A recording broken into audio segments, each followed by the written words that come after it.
around 1970, a new infrastructure for the study of Polish Jewish history gradually came into being.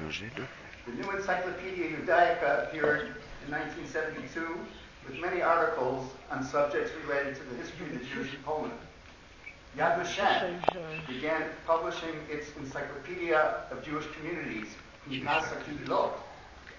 the late 1960s and early 1970s, there was a flurry of reprints or translations of some classic works of historiography which were of great importance for this subject, such as Israel Zinberg's History of Jewish Literature and Shimon Dubnov's History of the Jews in Russia and Poland. Also reprinted or translated, for example, the memoirs of Vera Volokov, a collection of articles published by YIVO, Studies on Polish Jewry, edited by Joshua Fishman in 1974, provided extensive analyses of a number of essential topics such as anti-Semitism, economic history, assimilation, social welfare, youth movements, and political literature.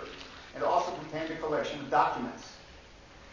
Celia Heller's On the Edge of Destruction, while rather controversial, was the first serious, full-length monographic treatment summarizing old knowledge, developing the relatively new theme of assimilation, and clearly expressing the, by then, conventional view of Jewish existence in interwar Poland was impressive cultural creativity in the face of official discrimination and unofficial hatred. Lucien Dobrzycki and Barbara published Image Before My Eyes, a photographic history of Jewish life in Poland, which presented a more very realistic and representative view of Polish Jewry than had Wiśniak's 1947 Polish Jewry. Survivors and immigrants, Polish Jewry of the interwar and Shoah periods. With some notable exceptions, most of their studies are heavily dependent on archival and quantifiable material. They have significantly furthered the process of articulating a broad new view of Polish Jewry. Polish history, they are now considered to be an essential element in the narrative of multi-ethnic Poland's historical development. The studies of contemporary Polish scholars explain the Jewish experience as part and parcel of the larger Polish one. A Polish Jewish historiography have forged a new master narrative and a new historiographical agenda. State institutions and the Jews. The long overlooked subject of the various churches and the Jews, and Christians.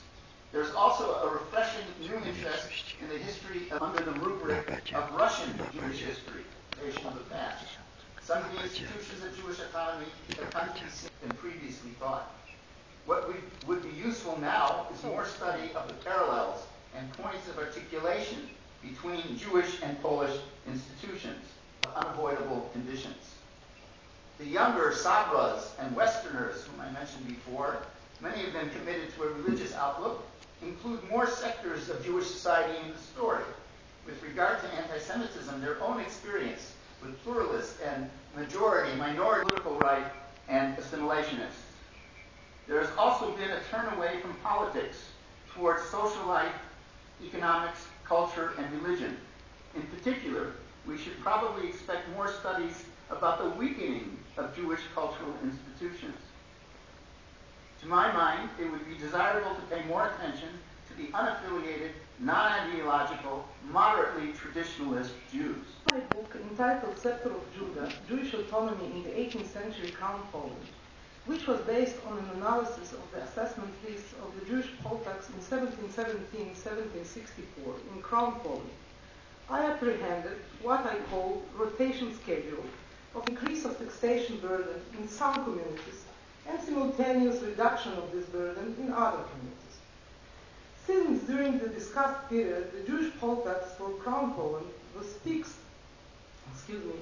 at a permanent sum of 220,000 zlotys, which was about twice lower than the real Jewish population of the country, the Council of Four Lands and the regional councils had relatively broad freedom of choice to assign the taxation burden to various communities in rotation, which is in fact a sum paid by Orly in 1734 and 1733 and 1734, of the above holy community on behalf of the Council of Four Lands or to Warsaw, etc. But the Holy Community of Ruli shall be exempted from payment of even 1 grosz pluta during the validity of this assessment and in an agreement between the community of Bochki and major community of Tikochi, had to pay in the following year 1,350 zlotys as a poll tax, asked and received a reduction of 200 zlotys as a compensation for the loss of income from rural tavern Shem, which was attached to another community. According to the assessment list, this reduction was implemented only in 1737, when the community of Orly paid indeed 1,050 zlotys as a poll tax, exactly 200 zlotys less than the original assessment. If you can please show my first table. I can't see it, but I hope it's the right one. This case shows, among other things, that the villages in the rural periphery of the Jewish urban communities were indeed transferred from one community to another because of poll tax considerations. The last reduction obviously corresponds to the reduction of repair of the synagogue agreed upon in 1756.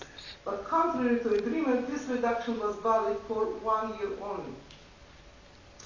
The reference to other expenses of the Jewish communities mentioned in our first example is significant, since they could be used for coverage of poll tax and vice versa. As Adam Kazimierczyk remarked in his review of my book, in 1744, the Regional Council of Ordynacja Zamojska in Poland agreed that the Council of Ordynacja Zamojska will pay a debt of Poland to Father Maciej Pawłowicz, the Dean of Zamość, in a sum of 8,000 zlotys, and the Council of Poland, in return, will pay the poll tax of Ordynacja Zamojska. I am very grateful to Adam for this wonderful example, which shows clearly the direct connection between the assessment list and the sporadic documents.